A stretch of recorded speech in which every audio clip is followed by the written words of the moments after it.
केजरीवाल खुद ईडी के सम्मन को अवैध बताते थे और खुद ही कोर्ट गए थे, लेकिन कोर्ट ने आज उनको आईना दिखा दिया कि आप कानून से बड़े नहीं हैं। आज एक बात तो साफ हो गई कि आप कानून से बड़े नहीं हैं। आज केजरीवाल को कोर्ट से रिलीफ नहीं मिला और ये केजरीवाल खुद ईडी के सम्मन को अवैध बताते थे और खुद ही कोर्ट गए थे, लेकिन कोर्ट ने आज उनको आईना दिखा दिया कि आप कानून से बड़े नहीं हैं। आपको जांच एजेंसी का सामना भी करना पड़ेगा और जवाब भी देना पड़ेगा।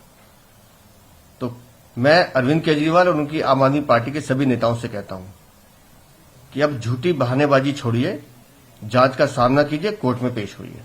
सर, ईडी ने इस मामले पे कहा है कि हम इस पर रिप्लाई करेंगे और हम अपोज कर रहे हैं मेंटेबिलिटी पे, लेकिन अभिषेक मनु सिंघवी और विक्रम वो जो है उन्होंने दोनों अपीयर हुए थे और उनका ये कहना है कि हम अपोज कर रहे हैं मेंटेबिलिटी जो ग्राउंड्स है।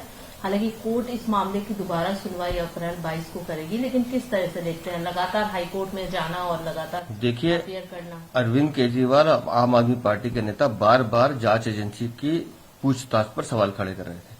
आज एक बात तो साफ हो गई कि आप कानून से बड़े नहीं हैं। ठीक है, कोर्ट ने कहा जांच एजेंसी अपना जवाब देगी, लेकिन आपको कोर्ट में ईडी के सामने जाना पड़ेगा, आपको जवाब देने पड़ेंगे और जो भी सच है वो सामने आएगा। कोर्ट ने भी कहा कि आप जांच से भाग क्यों रहे हैं, उसका रीजन तो बताइए ना। तो उसका कोई जवाब इनके पास है नहीं, क्योंकि शराब नीति में घोटाला हुआ है, जल बोर्ड में घोटाला हुआ है, ये तो सत्य है, सबको जानकारी में है।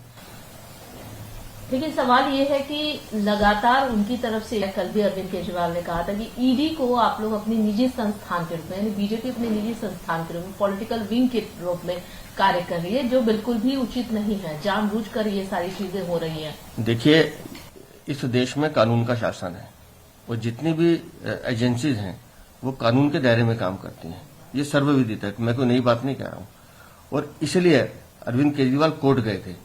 अब कोर्ट ने भी उनको आईना दिखाया कि जांच एजेंसी अपना काम कर रही है, आप जाके जांच एजेंसी को सहयोग कीजिए। इसके बावजूद भी अगर अरविंद केजरीवाल इस तरह की भाषा बोलते हैं या उनके वकील बोलते हैं, तो मुझे लगता है वो लोगों को धोखा देना चाहते हैं। लेकिन आपको लगता है कि सामना करेंगे, क्योंकि ये पहली बार नहीं, कई समन आ गए हैं और हर बार एक कुछ नया ही सामने निकल कर आता है। देखिए, आज की सुनवाई के बाद मुझे लगता है कि अब अरविंद केजरीवाल या आम आदमी पार्टी के जो भी नेता इसमें शामिल है, उनके पास कोई रास्ता है नहीं, क्योंकि आप गए थे कोर्ट की शरण में रिलीफ के लिए और कोर्ट ने आपको कहा है कि आप जाइए, जांच एजेंसी का सामना कीजिए। सच तो तभी पता चलेगा ना। और बार बार भागना एक अपराधी की फितरत होती है। मुझे नहीं पता अरविंद केजरीवाल क्यों भाग रहे हैं।